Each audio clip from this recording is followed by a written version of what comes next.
quero saudar os irmãos com a graça e a paz do Senhor, dizer da alegria, irmãos, de no primeiro dia que nós podemos voltar à casa do Senhor e estar aqui com os irmãos. Que alegria!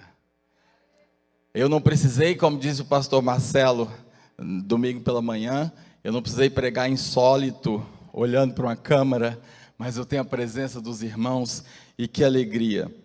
Careço, irmãos, das orações dos irmãos, da intercessão dos irmãos, para que aquele recado que o Senhor colocou em meu coração possa ser fielmente entregue. Eu olho para aquela segunda fileira de cadeiras e não vejo a Lianinha. Eu sempre conto com a particular intercessão dela nos momentos em que a gente prega. E a razão, irmão, da ausência dela, ela que infelizmente ativou novamente o vírus, provavelmente pela ocorrência da Covid, e agora a gente tem evitado ao máximo que ela tenha contatos por conta da imunossupressão. Ela deixa, aliás, um beijo para os irmãos, uma lembrança de que ela ama profundamente os irmãos e queria estar aqui. Conto, portanto, irmãos, com a intercessão dos irmãos, para que aquilo que o Senhor quer nos falar hoje, não seja de mim, mas dele, essa mensagem seja fielmente entregue a nós. Quero dizer para vocês que, antes de tudo, foi bênção ao meu coração. E assim como foi bênção ao meu coração, eu oro para que seja bênção no coração de vocês também. Eu gostaria de convidar os irmãos que abrissem a palavra de Deus em Mateus capítulo 26, leremos os versículos de 20 a 22. Mateus capítulo 26, de 20 a 22. O tema, irmãos, da nossa pregação hoje à noite é: porventura sou eu, Senhor? Porventura sou eu, Senhor? Diz assim a palavra de Deus nessa perícope, muito usada na época da Páscoa, muito usada muitas vezes até mesmo em ceias, mas que tem um conteúdo riquíssimo para considerarmos hoje à luz das circunstâncias que estamos vivendo. Por isso essa pergunta: por acaso, porventura sou eu, Senhor? Diz assim: e chegada a tarde, assentou-se à mesa com os 12. Jesus assentou-se com os 12 discípulos, e comendo, eles disse: em verdade vos digo que um de vós me há de trair. Que palavra dura, irmãos. E eles, entristecendo-se muito, começaram cada um a dizer-lhe: porventura sou eu, Senhor? Pergunta que inspirou o tema da nossa mensagem de hoje. Oremos, irmãos. Pai, a tua palavra, Senhor, segundo o Senhor colocou em nosso coração, foi lida nesse momento, Senhor. A tua palavra que é bastante, a tua palavra que fala por si, Senhor, a tua palavra que é viva e eficaz, e que é mais cortante do que espada alguma de 2 gumes, a tua palavra que traz discernimento, a tua palavra que é a verdade, Senhor. Foi a tua palavra que foi anunciada agora. Pai, usa o teu servo, Senhor, nesse instante, de forma que aquela mensagem que o Senhor deseja que a tua igreja receba efetivamente, Senhor, seja fielmente entregue, que não haja qualquer humanidade, que não haja qualquer interferência, Senhor, mas aquilo que o Senhor propositou para a tua igreja, seja aquilo que seja anunciado agora, em nome de Jesus, amém. Irmãos, nós vivemos, desde novembro de 2019, dias acerca dos quais alguém disse que hão de estar escritos nos livros de história. Nós realmente vivemos um tempo extraordinário, de repente as nossas vidas foram profundamente mudadas, nossas rotinas foram totalmente alteradas, nosso modo de nos relacionar foi totalmente alterado. Passamos a usar o que eu brinco, que são as focinheiras, passamos a usar máscaras. Passamos a nos lubrificar constantemente com álcool em gel, para não dizer outras tantas possibilidades e mudanças do nosso dia a dia. Que profundo impacto e quão rápido foi essa mudança. Mudanças essas, irmãos, que muitas vezes eu fico me perguntando se voltaremos absolutamente à realidade do que era. Fico me perguntando se ao receber um paciente no consultório, por exemplo, e estender a mão, será que ele me cumprimentará? E teremos que respeitar isso, inclusive. Tempos que hão de estar escritos nos livros da história. Esse é o tempo que nós vivemos. Tempos, irmãos, de uma doença que se caracteriza por uma letalidade que não é nada desprezível. Tempo em que o número de mortos bate à nossa porta e nos impressiona. Tempos em que os números de mortos deixam de ser simplesmente números e ganham nomes. Já pararam para pensar nisso? E quanto nos impressiona quando acontece assim? Quando nós olhamos um numerário só, ele tem um significado. Quando é o meu querido, o seu querido, o nosso amigo, o familiar, que impacto profundo que tem. Pandemia, irmãos, que no início a gente reconhecia claramente como sendo os idosos o grupo de risco. Aliás, a vacinação voltada para eles é resíduo desse primeiro comportamento. Porém, logo nós aprendemos que não eram apenas os idosos, mas alguns grupos de risco também continham risco aumentado. E aí a gente pode pensar nas doenças autoimunes, por exemplo. Depois nós abrangemos ainda mais e passamos a entender que também os obesos eram um grupo de risco. Para de repente, irmãos, nós notarmos que essas marcas, chamadas antigamente, inicialmente de grupos de risco, não são mais determinantes absolutos. E aí nós começamos a ver jovens. Perdi um colega médico aos 34 anos de idade recentemente. Totalmente rígido. Seu único vício era frequentar academia 2 vezes por dia. Viciado em academia.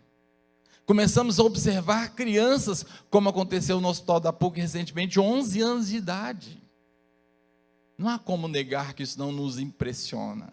Não há como negar que isso não nos aflige, nos acomete de alguma forma e em alguma medida. Banal seria tentar negar isso. Isso é fato. A pandemia nos acomete de tal forma que não conseguimos negá-la. E muito mais, irmãos, quando então, a partir de acometimento das pessoas que conhecemos e das quais gostamos, passamos a observar, por exemplo, grupos como pastores. Eu me impressiono. Estou vendo aqui o pastor Luiz Januário, que alegria, pastor. Que alegria senti quando eu vi o irmão entrando. Nós que tanto oramos, irmãos, vivenciamos a angústia da doença do pastor Luiz Januário, que alegria. Mas ao mesmo tempo outros tantos já não estão entre nós. Sexta-feira nos deixou o pastor Noélio, uma figura muito conhecida do meio batista. Isso é a realidade que não dá para negar. Isso é fato. E de repente você pode pensar, puxa vida, que palavra mais negativista. Eu que vim em busca de uma palavra de esperança e de ânimo, olha o que eu estou recebendo. Vou sair mais mal ainda? Não, lê do engano seu. É exatamente nesse cenário que o Senhor quer te trazer esperança. É exatamente nesse cenário que o Senhor quer dizer que Ele pode ser a sua segurança. E é isso que eu vim aqui hoje falar para você. Se por um lado, irmãos, nenhum de nós podemos nos considerar fora de risco da Covid. Já pensou nisso? Nenhum de nós. Se nós começarmos a analisarmos, nós vamos ver que hoje a gente tem uma doença paralela, a gente poderia dizer assim, que é a psico-Covid. Essa apreensão constante, esse noticiário negativo constante, o medo que não nos abandona, tem gerado um conjunto de sintomas psicológicos. Eu, por minha conta e risco, chamo de psico-Covid.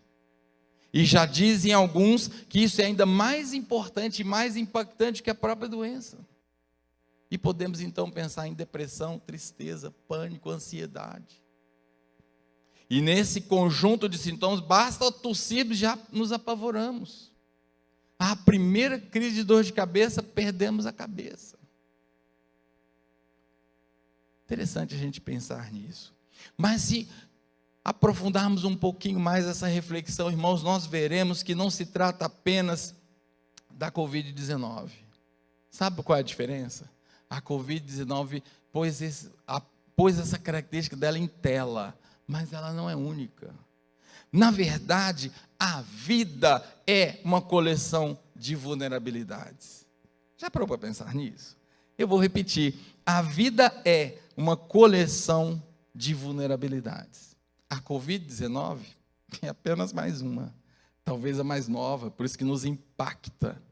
Aliás, por falar em impacto, até acho que a gente anda meio anestesiado diante dos números. A gente já está começando a achar que a vulnerabilidade da Covid já não é tão assim inédita.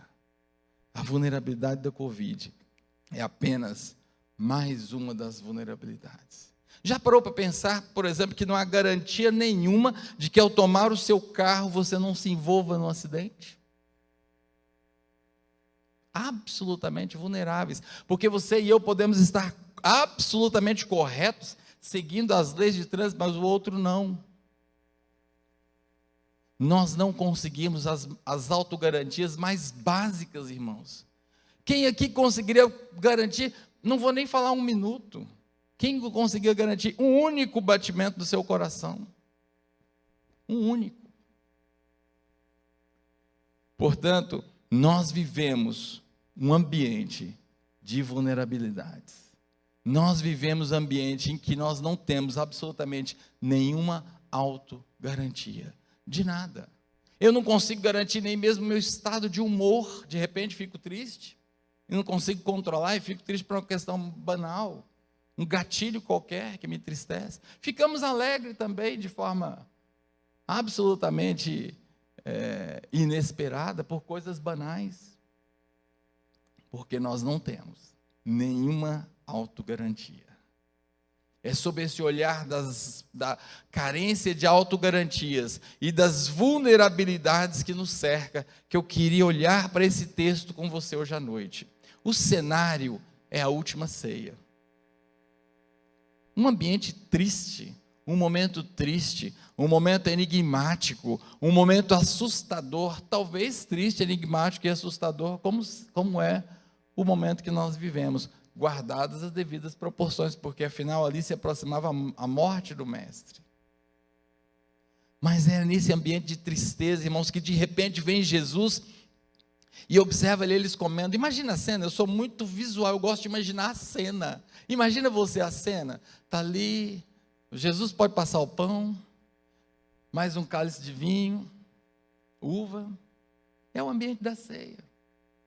E de repente Jesus solta uma que vai mudar, irmãos, totalmente aquele cenário. E Jesus olha e diz assim: em verdade vos digo que um de vós há de me trair.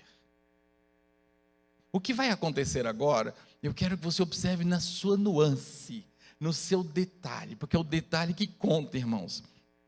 Nenhum dos discípulos, por mais espiritual, por mais amigo de Jesus que pudesse ser, conseguiu se autogarantir.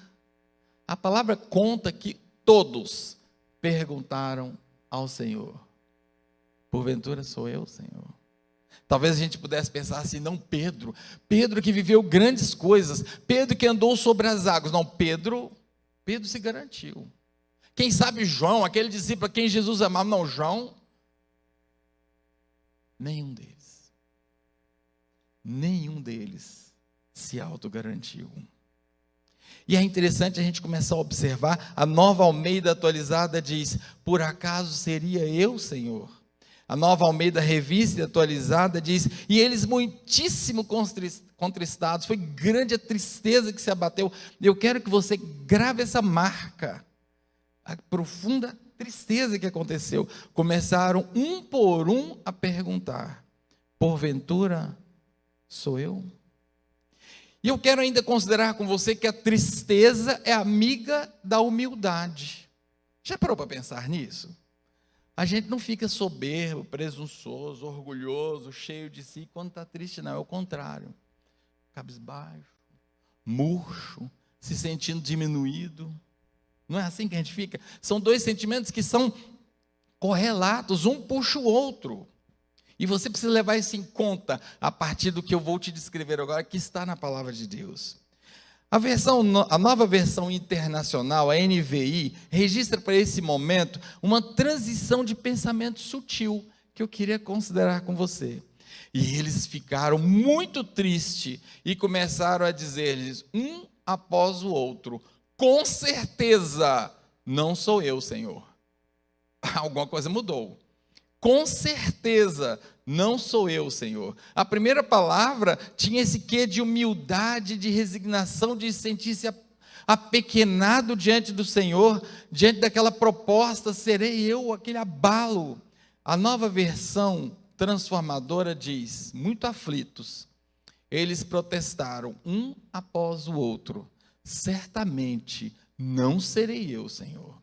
E você aí do seu lugar pode nesse momento pensar, isso é uma questão de tradução, isso é uma questão de entendimento de quem está escrevendo, por isso que a gente tem tantas versões da Bíblia, eu vou concordar com você, só que eu quero fazer uma progressão de cena. Agora é absolutamente inesperado o que vai acontecer. Olha o paradoxo, se a tristeza é amiga da humildade, olha o paradoxo que está para acontecer. Está lá em Lucas 22, 23 e 24, cuja leitura eu gostaria que você acompanhasse comigo. E começaram a perguntar entre si qual que havia de fazer isso. Então, antes de perguntar a Jesus, houve ali um burburinho. Antes de interrogarem a Jesus, houve um diálogo entre eles, uma alta acusação de repente, né? De repente, um dedo em riste apontado, é você, não sou eu, enfim. E houve também, continua Lucas descrevendo, e houve também entre eles contenda sobre o qual deles parecia ser o maior. Que contraditório, como assim? Nós estamos agora aprofundados em tristeza, Jesus vem anunciando que essa é a última ceia, que Ele está para ser entregue e derramado como libação por nossos pecados, Jesus está dizendo, olha, não lembra que eu avisei vocês, é agora que está começando a acontecer, e o que é pior, um de vocês vai me trair, profunda tristeza. Que momento é esse para disputar quem é o maior no reino? Percebeu a diferença? Talvez, irmãos, e aqui eu faço por minha conta e risco, talvez algumas reminiscências possam ser pano de fundo para a gente entender esse cenário, para a gente entender esse acontecido tão paradoxal.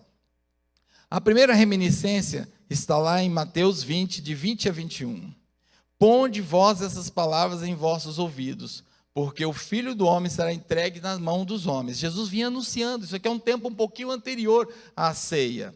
Mas eles não entendiam essa palavra que eles eram encoberta, para que não a compreendessem. E temiam interrogá-lo acerca da palavra. Olha o que vai acontecer agora. E suscitou-se entre eles uma discussão sobre o qual deles seria o maior. Talvez esse cenário da cena, essa conversa da cena, tenha sido produto dessas reminiscências. São 3 reminiscências. Mas Jesus, vendo o pensamento dos seus corações, tomou o menino e pô-lo junto a si. E disse, qualquer que receber esse menino em meu nome, recebe a mim. E qualquer que me receber a mim, recebe o que me enviou. Porque aquele que dentre vós for o menor, este será grande. Que lição que Jesus traz. Mas há uma outra reminiscência que eu quero desenhar como pano de fundo para entendermos essa cena, irmãos, que está lá em Mateus 20 também, versículos 20 e 21. Então se aproximou deles a mãe dos filhos de Zebedeu com seus filhos, adorando e fazendo-lhe um pedido. E disse, que queres? E ela respondeu, dize que esses meus 2 filhos se assentem à tua direita e à tua esquerda no teu reino. Novamente aqui, 2 discípulos, Tiago e João, querendo, através inclusive do intercurso da sua mãe, querendo um lugar de destaque. E finalmente, uma outra cena que considero como pano de fundo importante para a gente lançar um olhar sobre o que está acontecendo aqui na ceia, aconteceu um pouquinho antes ainda. E os irmãos podem acompanhar isso lá em Mateus 16, 13 a 19. Diz assim, e chegando Jesus às partes de Cesareia de Filipe, interrogou os seus discípulos, dizendo, quem diz os homens ser o Filho do Homem? E eles disseram, uns João Batista, outros Elias, e outros Jeremias, ou outro dos profetas, ou um outro dos profetas.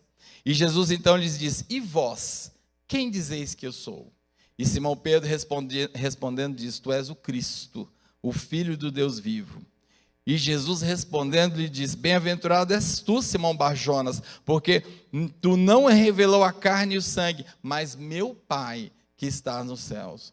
Pois também eu te digo que tu és Pedro, e sobre esta pedra edificarei a minha igreja, e as portas do inferno não prevalecerão contra ela. E eu te darei as chaves do reino dos céus, e tudo que ligares na terra será ligado no céu, e tudo que desligares na terra será desligado no céu. Li Mateus 16, 13 a 19. Talvez esse pano de fundo tivesse criado esse ambiente, talvez no momento totalmente inapropriado, mas esse ambiente talvez explique, irmãos, esse aspecto tão paradoxal, um momento de tristeza, de humilhação, de resignação, de se sentir-se apequenado. E então alguém surge e diz: quem de nós vai ser o maior no reino de Deus? Interessante. O que faz com que as pessoas transitem de um momento de profunda tristeza e mais absoluto sentimento de vulnerabilidade a um rompante de soberba? Já parou para pensar nisso? Já parou para visualizar quando muitas vezes isso aparece na própria pandemia? Muitas vezes vemos pessoas que batem nos seus peitos e declaram: eu não vou pegar, muito menos adoecer. Que garantia é essa? E muitas vezes a gente abraça a vacina e diz: eis aqui a minha salvação. A vacina é sim, irmãos, uma maravilha, uma criação da ciência monitorada, movida pelo Senhor. Pena é que nós não reconhecemos isso. Mas será que vacina é esperança? Porque quando alguém vacinado falece, o que dizer? Acabamos de ver, Agnaldo Timóteo, foi exatamente assim. A esperança não pode estar numa vacina. A esperança não pode estar numa medicação X ou Y que vai trazer isso. Portanto, não cabe esse paradoxo de soberba, esse paradoxo de nariz empinado, como costumo dizer, diante das nossas vulnerabilidades. Portanto, o paradoxo do risco e petulância merece uma atenção especial. A soberba e o temor pela vulnerabilidade, simultaneamente, são sinais de quem trilha o caminho da injustiça. E essa é a mensagem que eu e você precisamos nos apropriar hoje à noite. Soberba e temor pela vulnerabilidade são sinais de quem trilha o caminho da injustiça. E talvez aqui, irmão, seja oportuno a gente parar e pensar: se há um caminho de injustiça, logo há um caminho de justiça. E se há um caminho de justiça, que justiça é essa?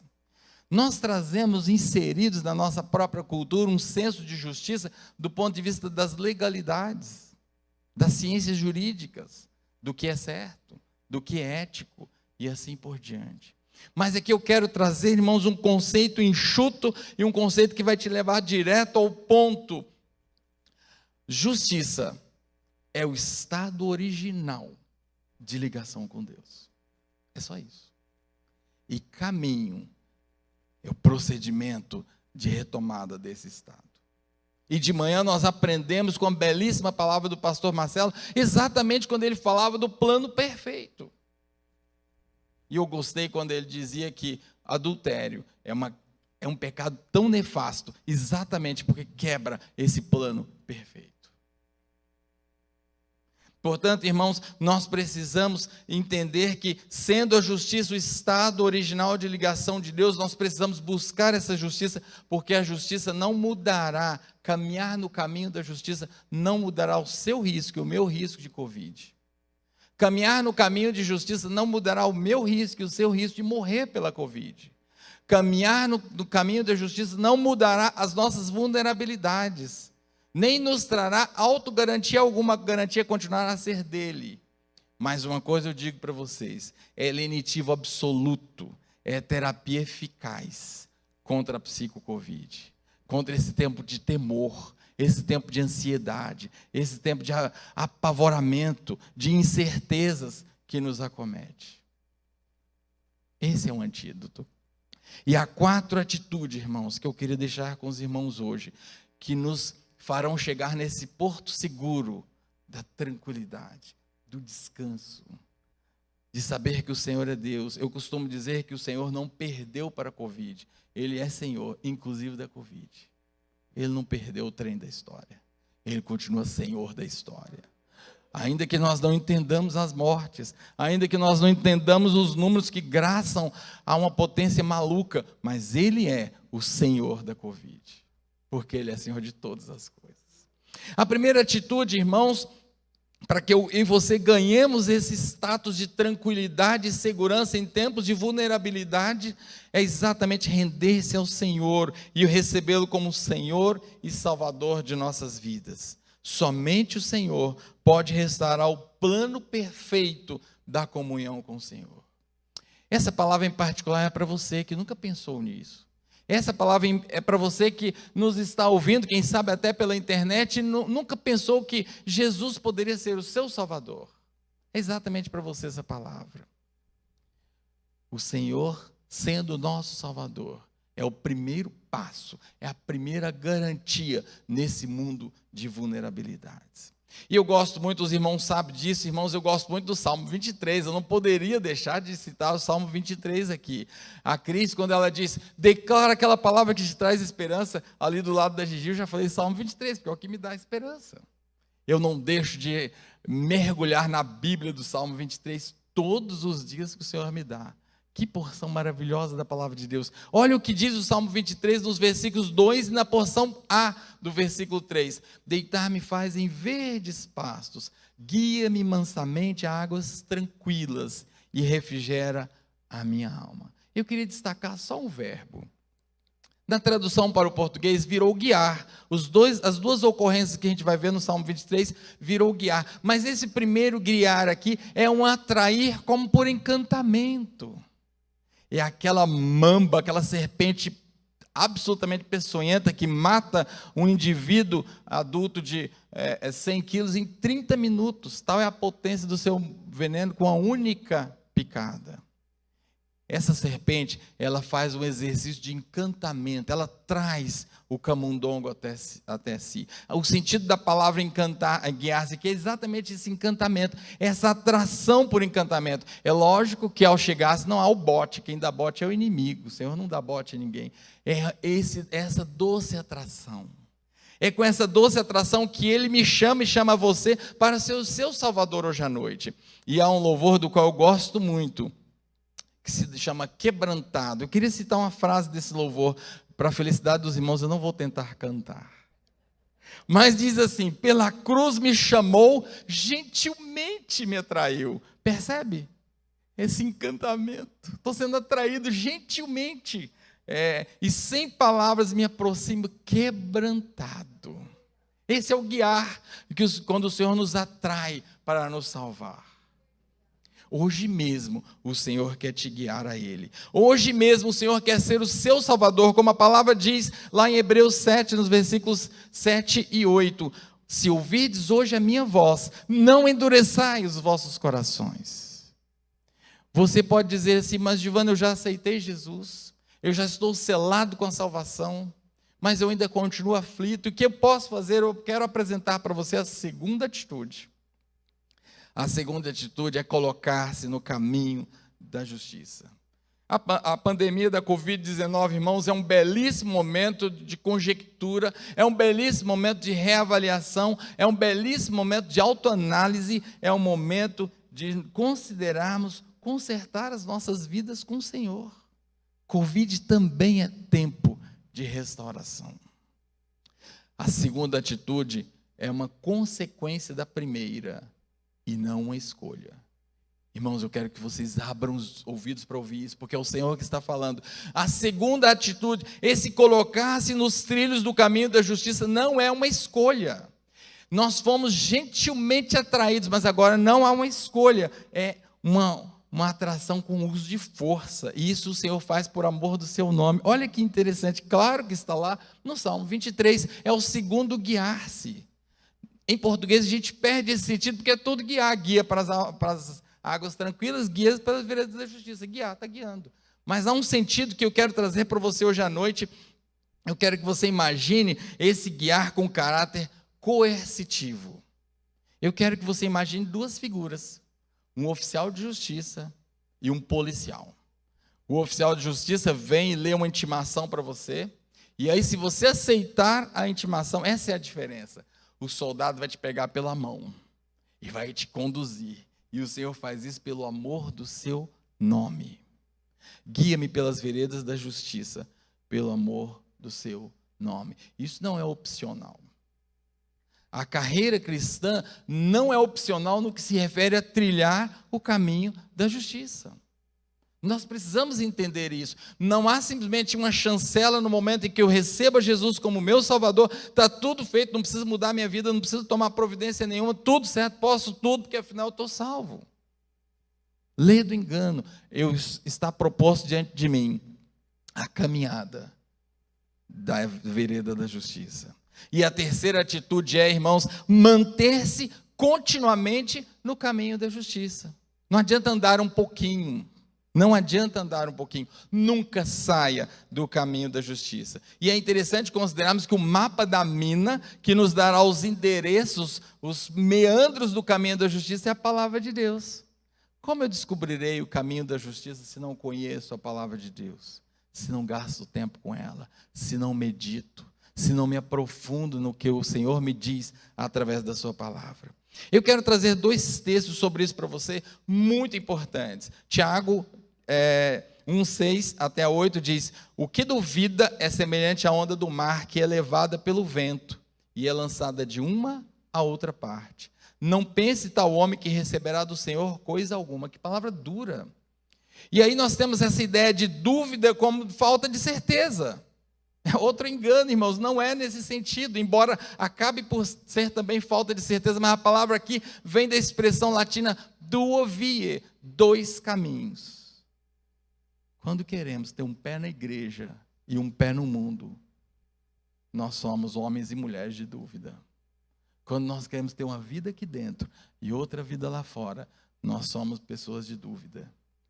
Quando nós achamos que a cerveja não tem nada a ver, realmente a cerveja não tem nada a ver. O que tem a ver é o ímpeto, é quem te fez tomar a cerveja. Quando você pensa que a balada tem nada a ver, exatamente você está exercendo esse comportamento da dúvida. Querer caminhar 2 caminhos, um caminho com um pé, outro caminho com outro pé, você vai se arrebentar, não dá para fazer isso. Você precisa decidir hoje que caminho você vai tomar. E uma outra palavra ainda mais forte, irmãos, porquanto se, depois de terem escapado das corrupções do mundo pelo conhecimento do Senhor e Salvador Jesus Cristo, forem outra vez envolvidos nela e vencidos, tornou-se-lhe o último estado pior do que o primeiro.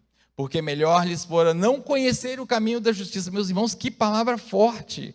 Do que conhecendo, se desviarem do santo mandamento que lhes foram dado. Deste modo sobreveio-lhes o que por verdadeiro provérbio se diz: o cão voltou ao seu próprio vômito e a porca lavada ao espojadouro de lama. Eu li 2 Pedro 2, 20 a 22. Que palavra séria, igreja.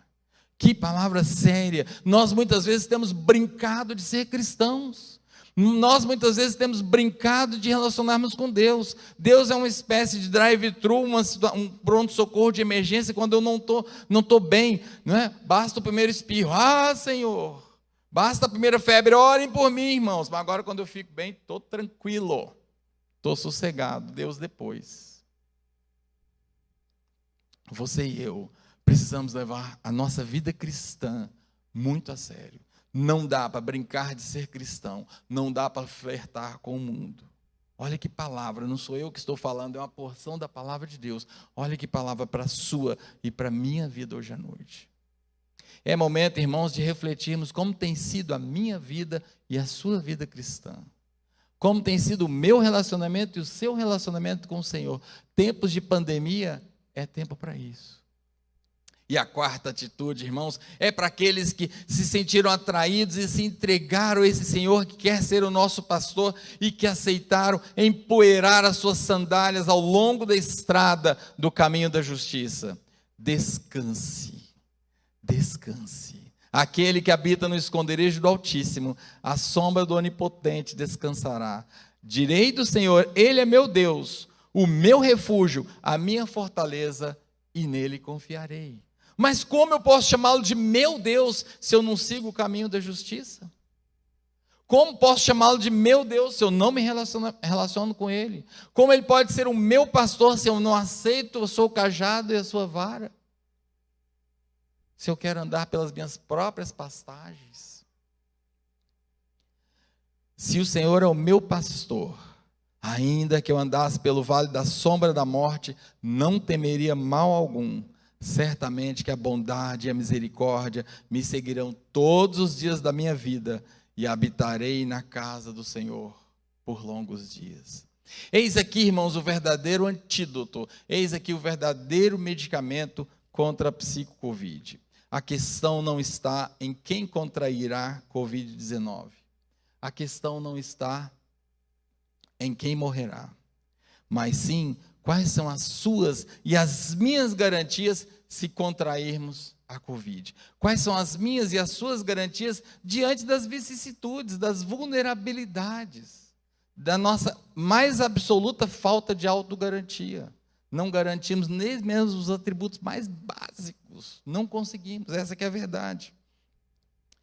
Não pense que é destino a consequência das suas decisões. Não pense que é destino a consequência das suas decisões. A palavra de Deus lá em Salmo 106:15 diz: Ele lhes cumpriu o seu desejo, se referindo ao povo de Israel, mas enviou magreza às suas almas. Que figura interessante, irmãos, enviou magreza às suas almas, e nós precisamos entender esse contexto. Culturalmente, magro era doente e fraco, saudável é quem era gordinho. E aqui o salmista usa de uma figura maravilhosa, ele traz essa magreza projetada à alma. A alma magra, esquálida, consumptiva, porque escolheu mal. Conhecemos a palavra, logo conhecemos o caminho. Temos a liberdade de escolher. A livre escolha é uma capacidade que nos foi dada por Deus, porque Ele deseja seguidores voluntários, não autômatos. Deus não nos criou soldadinhos de chumbos, robozinhos que marcham ali automáticos atrás dele, mas Ele quer que marchemos atrás dele por decisão. Nesse sistema, irmãos, de tanta incerteza, nesse sistema de tanta apreensão, nesse sistema que mais volumosas e frequentes são as notícias ruins do que as boas notícias, é tempo, querido, de eu e você considerarmos, de eu e você adotarmos essas 4 atitudes. Se você ainda não aceitou o Senhor como seu Salvador, recebê-lo ainda hoje. Se você o aceitou, não deixe de trilhar o caminho da justiça. Se você vinha do caminho da justiça e derrapou por o caminho largo, é tempo de voltar aos caminhos do Senhor. É só Ele, é só por Ele que nós temos garantias. As vulnerabilidades da Covid e de outras tantas continuarão aí fora. E nós não poderemos fazer nada. Mas Ele nos dá garantia que aconteça o que acontecer, Ele é o nosso pastor. Ele é a nossa segurança. Estamos guardados, aconteça o que acontecer. Que Deus possa nos abençoar, irmãos, que possamos entender que não há outro caminho, se não nos rendermos a caminhar pelo caminho da justiça. Que nós possamos levar a nossa vida cristã muito a sério. Que nós paremos de vez de flertar com o mundo e achar que não dá nada, como diz os jovens. Oremos. Pai, a Tua palavra nesse momento foi entregue, Senhor, segundo aquilo que o Senhor colocou em meu coração, Pai. E eu agora quero te pedir, Senhor, que a ação do Teu Santo Espírito seja maravilhosa, Senhor. Seja, ó Pai, complementar, cale profundamente ao coração de cada um de nós, para que nós sejamos realmente alcançados, Senhor, que nós possamos ser transformados, que não nos amedrontemos mais, ó Pai, com um cenário que está lá fora, mas que nós mantenhamos firme a nossa caminhada, segundo aquilo que o Senhor dispôs e chamou de caminho da justiça. Ensina-nos, ó Pai, a reconhecer a cada dia, a cada ato, a cada pensamento, a cada decisão, Senhor. Ensina-nos que há 2 caminhos, e que o caminho da justiça é o caminho que te agrada, Senhor. É o caminho que nos traz bênção, perenidade, paz e segurança. Não segurança vinda de nós mesmos, Senhor, mas segurança vinda de Ti, Senhor, porque o Senhor é a sede de toda a segurança. Pai, abençoa a tua igreja, Senhor. Abençoa a tua igreja espalhada por todo esses cantos, ó Pai, onde alguém ouviu esta mensagem. Que sejamos todos profundamente abençoados e sustentados nesse tempo difícil. Para qual tempo, Senhor, nós clamamos a tua graça e o fazemos em nome de Jesus. Amém. Que Deus abençoe, queridos.